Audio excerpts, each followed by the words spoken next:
भगवान कृष्ण की लीलाओं को तो सुखदेव जी ने 5वें, 6वें और 7वें दिन विशेष रूप से सुनाया। जो पुराने श्रोता होंगे भागवत जी के, वो इस बात को समझ रहे हैं। जन्म चौथे दिन, फिर 5वें, 6वें, 7वें दिन भगवान कृष्ण की लीला। लेकिन इन 4 दिनों में क्या, जो भगवान के हो चुके हैं उनकी कथा है। इसको ज्ञान यज्ञ कहते हैं।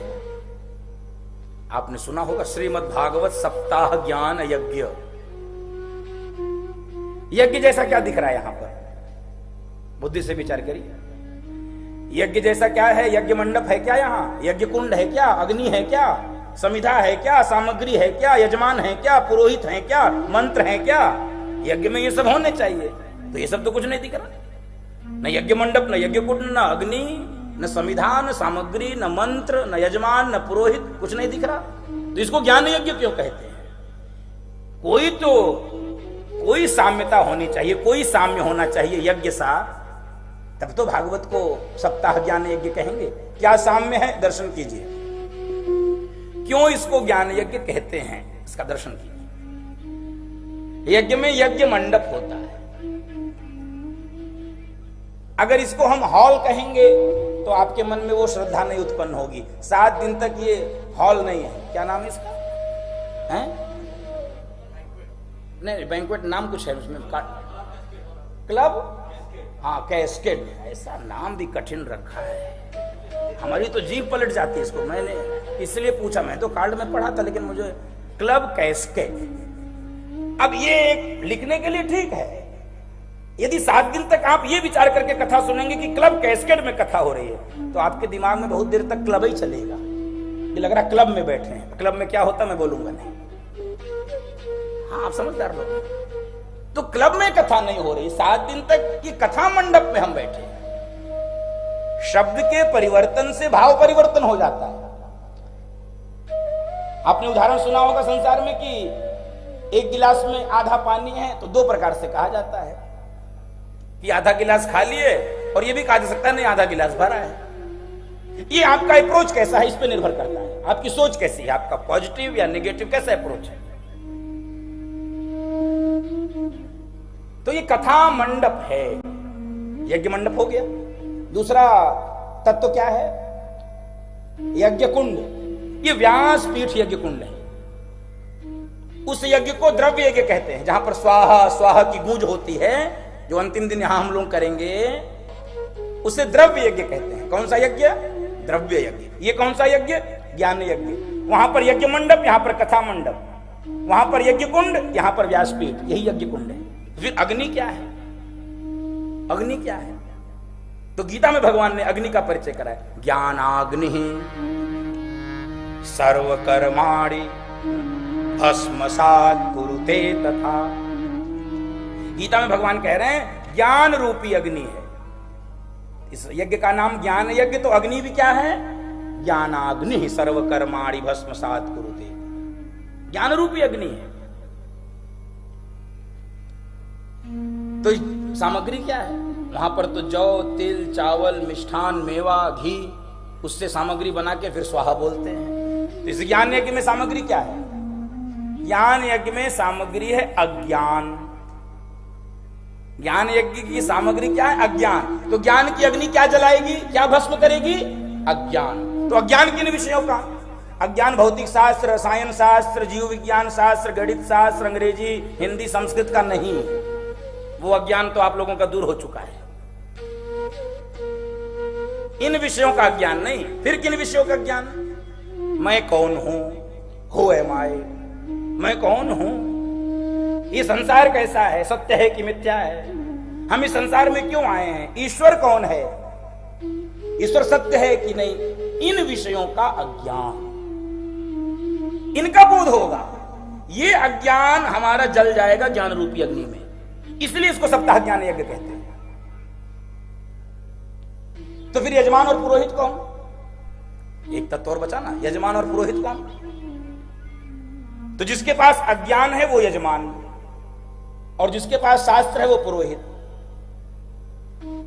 तो आधा पुरोहित में और आधा यजमान। क्योंकि यहां भी अज्ञान की कोई कमी नहीं है। ऐसा मत समझना कि सब अज्ञान जल गया, न जाने कितने जन्म लगेंगे जलने। तो आधा यजमान मैं और आधा आप लोग, और आधा पुरोहित मैं इसलिए क्योंकि शास्त्र मेरे पास है। शास्त्र की कृपा से, गुरुदेव भगवान की कृपा से, भगवत कृपा से मैं आपके सामने इन शास्त्र के वचनों को सुनाऊंगा। मेरी कोई क्षमता नहीं, मेरी कोई प्रभुता नहीं है, ये भगवत कृपा है, ये मां शारदे की कृपा है। तो ये सारे तत्व यहां पे ज्ञान यज्ञ में है। कथा मंडप, व्यासपीठ, ज्ञान आग्नि। और एक बात विशेष बता दूं, भगवान ने जब द्रव्य यज्ञ और ज्ञान यज्ञ में तुलना की, भगवान का वचन है, आप इससे हमारा परीक्षण मत कीजिए। भगवान कह रहे हैं, अर्जुन श्रेयान द्रव्यमयाद ज्ञान यज्ञ परंतप। हे अर्जुन, द्रव्य यज्ञ की अपेक्षा ज्ञान यज्ञ श्रेष्ठ है। बोल भक्त वत्सल भगवान की जय। हाँ, बीच बीच में जय बोल लो, बीच बीच में कीर्तन गा लो, नहीं तो ओंठ चिपक जाते हैं। हाँ, बोल लेना चाहिए। और भगवान का जय बोलना भागवत का उद्देश्य है। भगवान के जय बोलने से भय समाप्त होता है। संसार का जो भय है और भय समाप्त करने की कथा है भागवत। अब मैं प्रवेश कर रहा हूं महात्मा में। तो इसलिए ये सप्ताह ज्ञान यज्ञ है। और अब अपने सौभाग्य दर्शन कीजिए, हम क्लियो काउंटी वालों का क्या सौभाग्य है। इसी समय पूरे देश, दुनिया, पूरे ब्रह्मांड की अदृश्य शक्तियां, अप्रकट शक्तियां इस धराधाम पे आ जाती हैं। ये शास्त्र सम्मत है और विशेष रूप से तीर्थराज में आती हैं। तो माघ मास में ये कथा सुनने को मिल रही है। माघ मास पवित्रतम मास, पवित्रतम।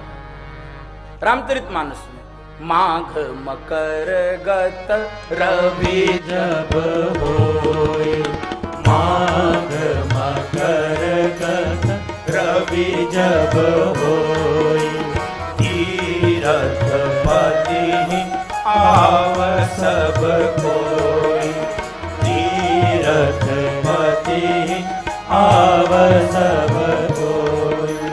माघ मास में आहा, सूर्य मकर राशि में प्रवेश करता, उत्तरायण हो जाते हैं सूर्य नारायण। तो क्या अद्भुत महिमा प्रयागराज। सारे देव धनुज किन्नर सब प्रयागराज। तो आप प्रयागराज भले न जा पाए हो, कथावाचक ही प्रयागराज से आपके बीच में आ गया। और मैं डुबकी लगा के आया हूं। हमको जितने लोगों ने छू लिया सब हो गया। ऐसा होता है कई बार, जो नहा गया उसको छू लो, तुम भी नहा लिया।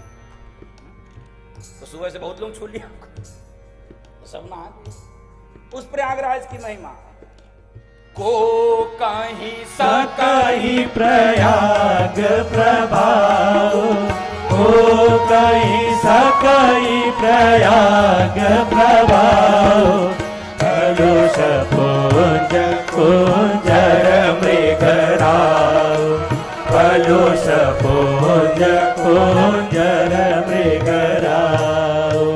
बोलिए तीर्थराज प्रयागराज महाराज की जय। तो हम सबका सौभाग्य की माघ मास में और वसंत पर्व, वैसे तो कल दिन भर है लेकिन उदया तिथि परसों है 3 तारीख। कल दिन भर है पंचमी, लेकिन उदया तिथि कल नहीं है। कल 9 बजे के आसपास पंचमी लग रही है, इसलिए जो मुहूर्त आदि विचार करके मनाते हैं वो परसों मनाएंगे। बाकी तो सब दिन भगवान का है, जब मनाओ कोई आप। मैं इन विषयों में थोड़ा कम पढ़ता हूं, इसलिए मैं बोल दिया। तो आइए उन्हीं वृंदावन बिहारी लाल के श्री चरणों में अपने मन को हम सब ले चले, वहीं एकाग्रचित करें। महाभागवत श्री सुखदेव जी का हम सब ध्यान करें। नैमिषारण्य की पवित्र भूमि में सूत जी महाराज शौनकादि ऋषियों से इस भागवत की कथा को सुना रहे हैं। सूत जी महाराज शौनकादि ऋषियों को ये भागवत की कथा, मंगलमयी कथा सुना रहे हैं। शौनकादि ऋषि आयु में बड़े हैं, लेकिन वो श्रोता बनकर बैठे हैं। दर्शन कीजिए, सूत जी महाराज आयु में छोटे हैं, लेकिन उनको वक्ता बनाकर बिठाया है। तो शौनकादि ऋषि श्रोता क्यों बने? क्योंकि श्रोता बनने में लाभ है। वक्ता बनने में वो लाभ नहीं है। श्रोता भाव में डूबने के लिए स्वतंत्र है, वक्ता स्वतंत्र नहीं है। यदि भाव में डूब गया वक्ता तो कथा कौन सुनाएगा? आप डूब सकते हैं, आप किसी लीला में प्रवेश किए 20 मिनट 25 मिनट डूब सकते हैं, ठीक है, आगे की कथा जहां मिलेगी पकड़ लेंगे, छूट गई तो छूट गई, कोई नहीं, लीला में ही तो थे। इसीलिए शौनकादि ऋषियों की विशेषता क्या है? कथामृत रसास्वाद कुशल, ये कथामृत के रसास्वादन में कुशल हैं, ये श्रोता की विशेषता होनी चाहिए। तो शौनकादि ऋषियों ने सूत जी महाराज को प्रणाम किया है। शौनक ऋषि कह रहे हैं, हे सूत जी महाराज, अज्ञान ध्वांत विध्वंस कोटि सूर्य समप्रभ सूताख्या ही कथा सारम मम कर्ण रसायनम। अब राम कथा में और भागवत जी कथा में एक थोड़ा सा श्रोता की दृष्टि से भेद है, उसमें चौपाई पकड़ में आ जाती है, इसमें श्लोक पकड़ में नहीं आता, ये थोड़ा भेद है। क्योंकि वो गोस्वामी जी ने उसको अवधी भाषा में लिखा तो वो चौपाई पकड़ में आ जाती है, और ये श्लोक बाउंस। फिर भी वक्ता को 2-4 श्लोक गाने चाहिए ताकि उसकी महिमा का बोध हो, आपके भी मन में कोई जागृति हो जाए कि हाँ हम भी 2-4 श्लोक भागवत जी के रट लेंगे। और मैं विश्वास दिला रहा हूं 2-4 तो रटवा के ही जाऊंगा, मैं 2-4 तो मैं रटवा के ही आपको जाऊंगा। वो आप जबरदस्ती रटो, मन से रटो, वो आपकी मर्जी। तुलसी मेरे राम को रीझ भजो या अब भूमि परे जामे सभी उल्टो सीधो, बोल भक्त वत्सल भगवान की जय।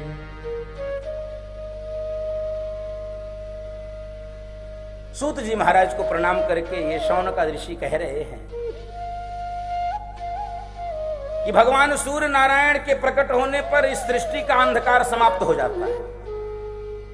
भगवान सूर्य नारायण समर्थ हैं सृष्टि के अज्ञान को, अंधकार को नष्ट करने के लिए, लेकिन हम जीवों के हृदय में जो अज्ञानांधकार है उसको भगवान सूर्य नारायण नष्ट नहीं कर सकते। उसको नष्ट करने के लिए आप जैसे गुरुओं की आवश्यकता होती है, क्योंकि सैकड़ों करोड़ों सूर्य के भांति आपके भीतर ज्ञान है, हे सूत जी महाराज। इसलिए हमारे हृदय में जो अज्ञान है उसको दूर कीजिए।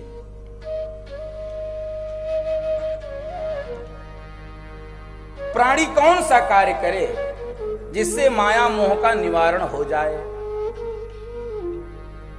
प्रश्न पूछ रहे हैं शौनकादि से, हम सब कौन सा कार्य करें जिससे माया मोह का निवारण हो जाए? घोर कलयुग आ रहा है, कलयुग आ गया है, आसुरी वृत्तियों से प्राणी भरा हुआ है, आसुरी वृत्तियां जागृत हो चुकी हैं। ऐसे कौन से कर्म किए जाएं आसुरी वृत्तियां समाप्त होने लगे? प्राणी मात्र का कल्याण कैसे हो? प्रश्न सुनते जाइए। सारे शास्त्रों का सार क्या है? वैष्णव लोग भक्ति, ज्ञान और वैराग्य को बढ़ाने के लिए कौन कौन सा कर्म करते हैं? ये सारे प्रश्न हैं, समय कम है। सारे शास्त्रों का सार क्या है? कलिकाल के प्राणियों का उद्धार कैसे हो? वैष्णव लोग भक्ति, ज्ञान और वैराग्य को बढ़ाने के लिए कौन से कर्म करते हैं? आप कोई भगवत प्राप्ति का सरलतम से सरलतम उपाय बताइए। एक बात स्पष्ट कर दूं, ये यात्रा ऐसे ही बढ़ती है, सरल से कठिन की ओर, कठिन से सरल की ओर आओगे तो आप अपने विद्यार्थी जीवन को याद करिए। जब प्रश्न पत्र मिलता था परीक्षा में, सबसे पहले कौन सा सवाल हल करते थे? कठिन की सरल? सरल। माथापच्ची बाद में करते थे, देखा जाएगा, पहले पासिंग मार्क तो ले लें सरल क्वेश्चन करके। तो ये यात्रा भगवत प्राप्ति की भी सरल से कठिन की ओर है। कठिन से सरल की ओर आओगे तो यात्रा छोड़ दोगे। मेरी व्यासपीठ ये विनम्र प्रार्थना करती है, और इसी का अभ्यासी मैं हूं, इसी विषय का मैं अभ्यास करता हूं, सरल से कठिन में ले जाया जाए। यदि कठिन से सरल में लाएंगे तो व्यक्ति बीच से ही तो भगवत प्राप्ति का सरलतम मार्ग बताइए। आप मेरे गुरुदेव हैं, गुरुवर दया के सागर, तेरा दर जगत से न्यारा न्यारा गुरु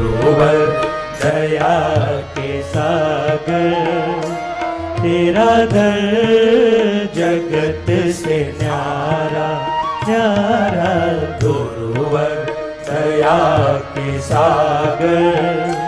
तेरा दर जगत से न्यारा, दुनिया का दर भंवर है, दुनिया का दर भंवर है, तेरा दर ही है किनारा। गुरुवर दया के सागर, तेरा दर जगत से न्यारा न्यारा, गुरुवर दया के सागर। तेरा दर जगत से न्यारा।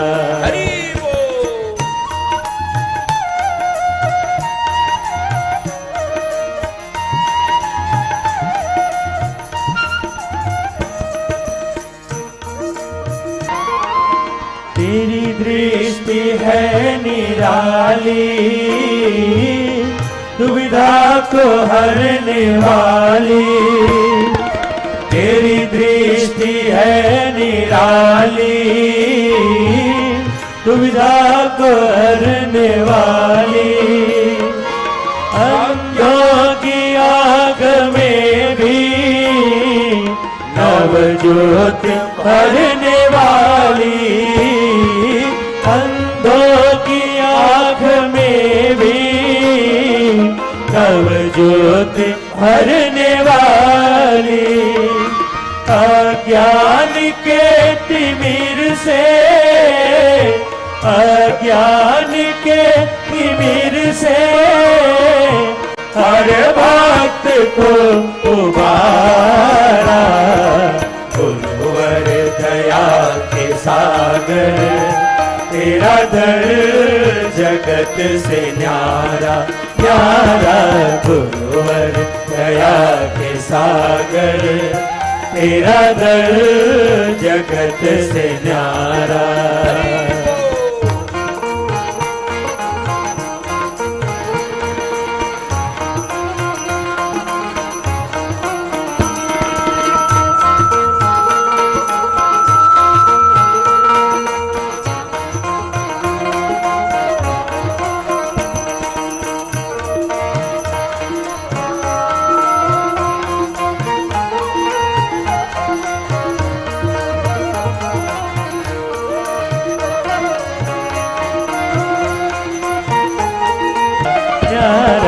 गुरुवर दया के सागर, तेरा दर जगत से न्यारा।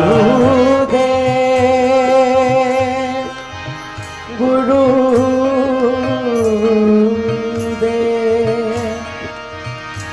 करता करे ना कर सके,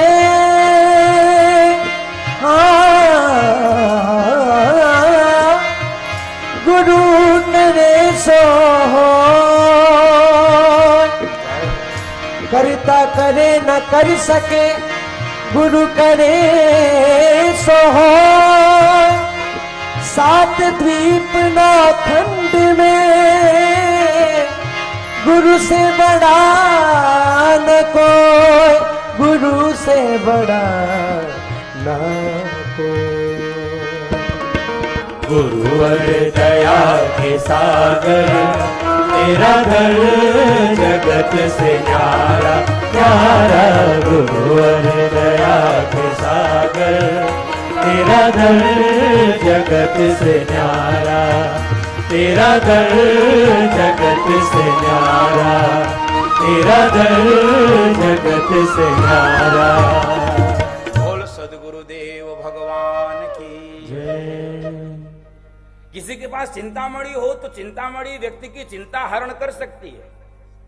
किसी के पास कल्पवृक्ष हो तो कल्पवृक्ष के नीचे बैठ के जो मांगोगे वो मिल सकता है, लेकिन चिंतामणि और कल्पवृक्ष में भी वो सामर्थ्य नहीं है कि व्यक्ति के जीव के हृदय में जो अंधकार है उसको दूर कर सके।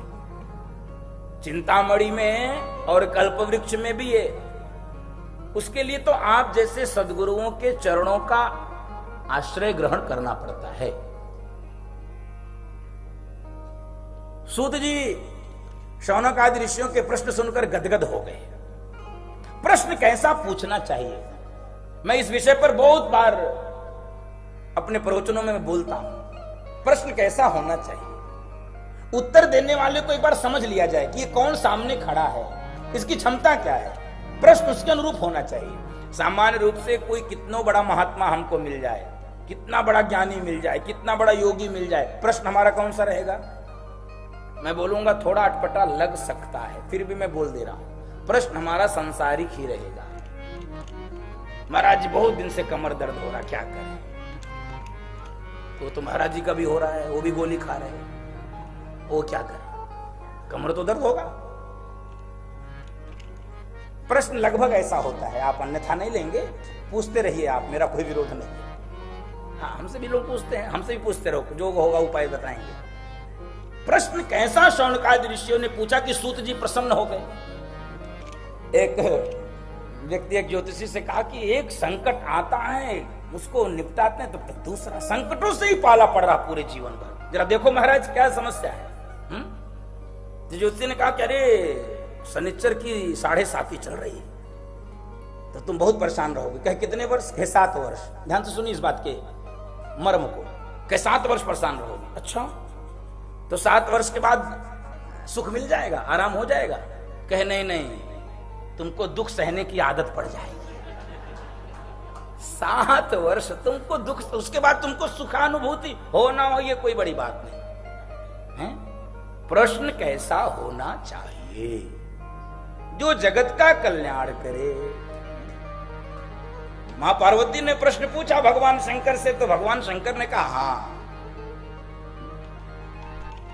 कैसा प्रश्न था? याज्ञवल्क्य ऋषि ने भरद्वाज मुनि से कहा, कथा जो सकल लोक हितकारी, कथा जो सकल लोक हितकारी, सोई पूछन चह शैल कुमारी, सोई पूछन चह शैल कुमारी, कथा जो सकल लोक हितकारी, कथा जो सकल लोक हितकारी, सोई पूछन चाह शैल कुमारी, कथा जो सकल लोक हितकारी,